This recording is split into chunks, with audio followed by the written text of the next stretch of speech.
Ni siku nyingine tena, mpenzi mfuatiliaji wa channel Tama Sana Simulizi. Tunakutana mahali hapa na ninakuletea sehemu ya 5 ya simulizi inayokwenda kwa jina la Biashara Chafu. Ukweli uliofichwa. Usiku ulikuwa umetulia kwa namna ya kutisha. Ndani ya msitu wa Mabwe, magari ya Salim na yale ya Hamza yalikuwa yamesimama yakitazamana. Taa za magari zilikuwa zikiangaza katikati ya barabara ya vumbi, huku wanaume wenye silaha wakiwa tayari kwa pambano. Victor Mloe alisimama nyuma ya Juma Chuma. Hakuelewa kilichokuwa kinaendelea. Kwa mara ya kwanza, Salim na Hamza walikuwa wakitazamana uso kwa uso baada ya miaka 20. Hamza akatabasamu. "Umezeeka Salim." Salim hakujibu. Badala yake alisema kwa sauti ya utulivu, "Nikupa nafasi ya kuishi." Hamza akacheka kwa sauti, "Unipa nafasi?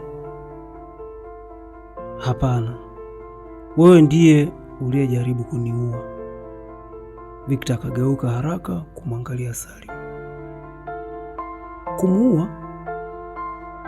Juma naye alionekana kushangaa. Inaonekana hata yeye hakuwahi kuambiwa ukweli wote. Hamza akaendelea, Victor akainua macho.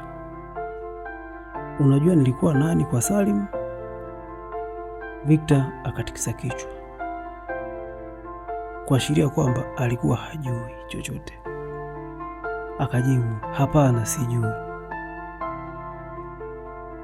Hamza aliendelea kueleza, "Tulikuwa ndugu kuliko damu. Tulianza maisha pamoja, tulilala njaa pamoja, tulijenga biashara pamoja." Salim akamkatiza, "Na ukanisaliti?" Hamza akatikisa kichwa polepole.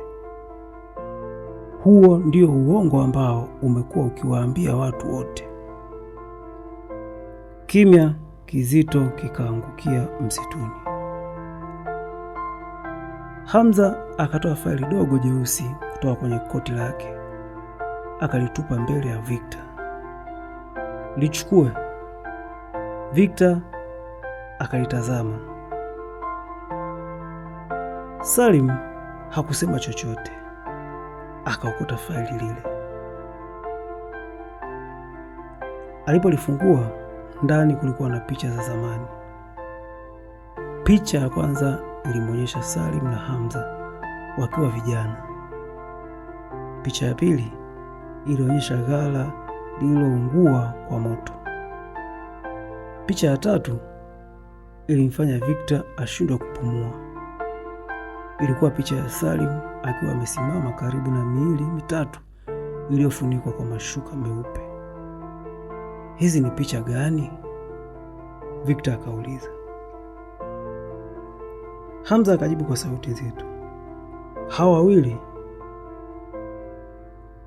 hao walikuwa familia yangu, mke wangu na kaka yangu na mwanangu." Victor akabaki ameduaa. Hamza akaendelea, "Walikufa kwa sababu ya tamaa ya Salim." Salim akapiga hatua mbele. "Uongo!" Hamza akamkatiza, "Kama ni uongo, mbona hukuwahi kumwambia Victor kuhusu usiku wa bandari ya Bek? Kama ni uongo, mbona hukumwambia? Kama ni uongo, mbona hukuwahi kumwambia Victor kuhusu usiku wa bandari ya kale?" Victor akageuka haraka. "Usiku wa bandari ya kale?" Salim hakujibu. Uso wake ulianza kubadilika. Juma Chuma aliongelea. Juma Chuma alimsogelea Salim. "Bosi, huyu anamaanisha nini? Salim akavuta pumzi ndefu. Si wakati wa kuzungumza hayo. Hamza akacheka. Unaona? Bado anaogopa ukweli. Victor akahisi kuchanganyikiwa. Kwa miezi yote aliyokuwa akifanya kazi na Salim, aliamini kuwa Hamza ndiye msaliti. Lakini sasa kila kitu kilionekana kubadilika. Ghafla sauti ya risasi ilisikika. Pa! Kila mtu akageuka. Mmoja wa watu wa Hamza alikuwa ameanguka chini, lakini hakuna aliyejua risasi ilitokea wapi. Sekunde chache baadaye, risasi nyingi zikaanza kumiminika kutoka msituni. Pa, pa, pa, pa, pa, pa, pa, pa. Watu wa Salim na Hamza wakaanza kujibu mapigo, lakini jambo la kushangaza lilikuwa kwamba hakuna aliyekuwa anawashambulia kutoka kwao. Kulikuwa na kundi la tatu, kundi ambalo halikuwa la Salim wala halikuwa la Hamza. Ndani ya sekunde chache, msitu mzima ukageuka uwanja wa vita. Juma akampiga Victor chini. Lala. Risasi ilipita sentimita chache juu ya kichwa chake. Victor alipoinua macho, aliona wanaume waliovaa sare nyeusi zisizo na alama yoyote. Walikuwa na vifaa vya kisasa vya kivita na walipiga risasi kwa ustadi wa hali ya juu. Hamza akapaza sauti, hawa si watu wangu. Salim naye akajibu, wala si wangu. Victor akajiuliza, basi ni kina nani hawa? Dakika chache baadaye kiongozi wao alitokea kutoka gizani. Alikuwa amevaa koti refu jeusi. Uso wake ulikuwa umefunikwa na barakoa ya chuma. Akasema kwa sauti nzito, ninyi ni wawili mmeitawala dunia ya giza kwa muda mrefu. Kuanzia leo biashara yote ni yetu. Kisha akanyoosha mkono wake. Waueni wote. Milio ya risasi ikaanza tena kwa nguvu kuliko mwanzo. Victor hakuwahi kuona mapambano makubwa kiasi hicho. Na katikati ya vurugu hizo, alimuona Juma Chuma akimlenga Salim kwa bastola yake. Victor akapanua macho kwa mshangao. Juma, unafanya nini? Juma hakujibu. Kidole chake kilikuwa tayari kwenye kitufe cha kufyatua risasi.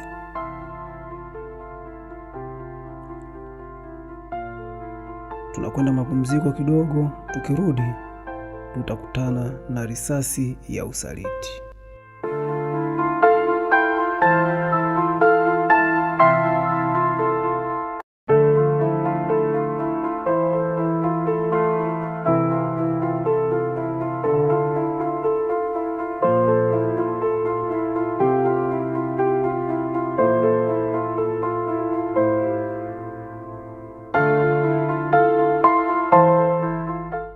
Mapigano ndani ya msitu wa Mabwe yalikuwa yamefikia kilele. Miti mikubwa ilitetemeka kwa sauti za risasi. Moshi mzito ulitanda kila upande, huku milio ya mabomu madogo ikivunja ukimya wa usiku. Victor Mloe alikuwa amelala chini nyuma ya shina kubwa la mti. Macho yake yalikuwa yamemkazia Juma Chuma. Mbele yake Juma alikuwa ameinua bastola yake na alikuwa akimlenga Salim. Victor alihisi damu yake kuganda. Haiwezekani. Juma hawezi kumsaliti Salim. Lakini kabla hajafikiria zaidi, risasi ilifyatuka. Victor alipiga kelele, bosi!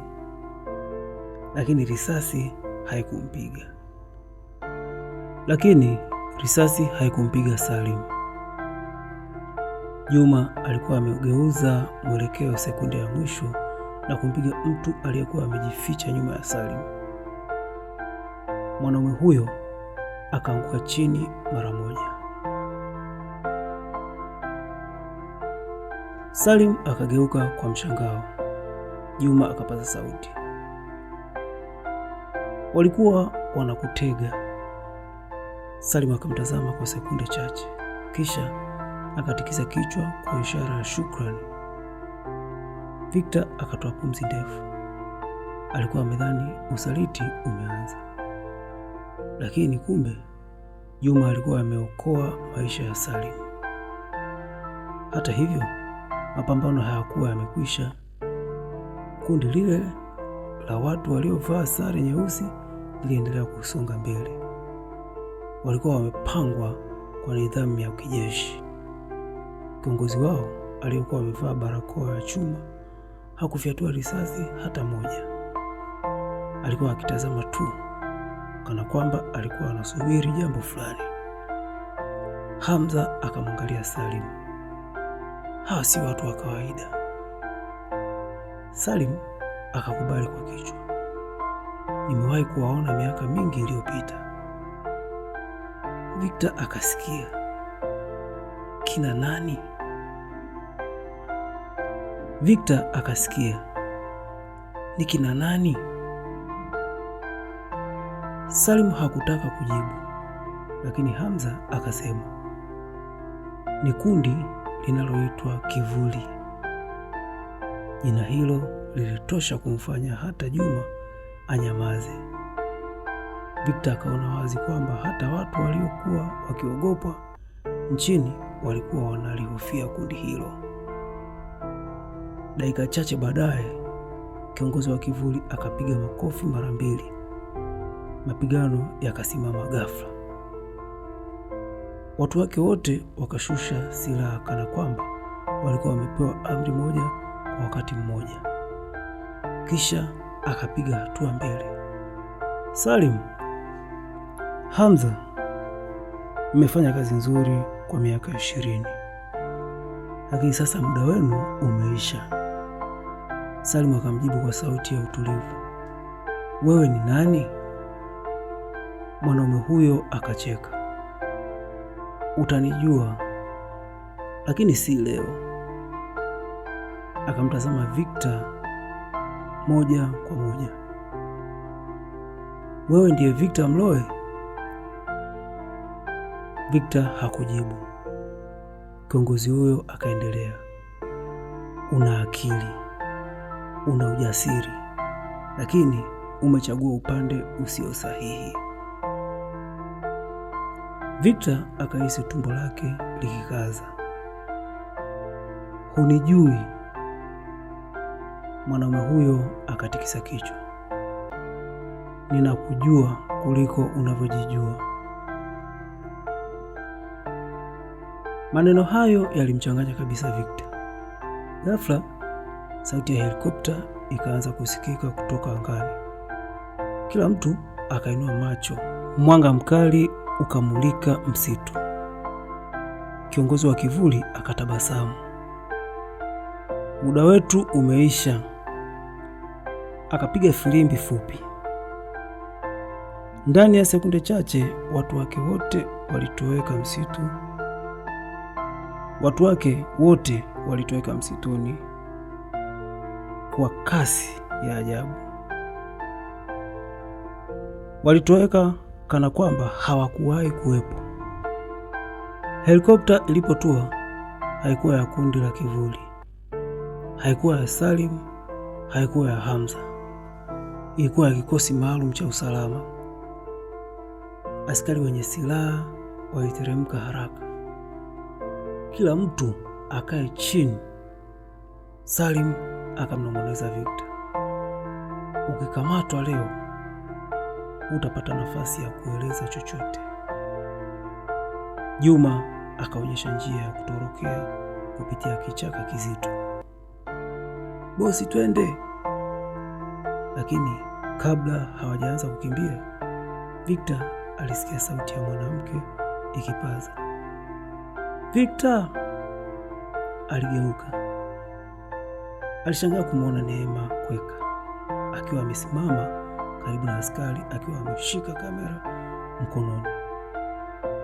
Macho yao yakakutana kwa mara ya kwanza.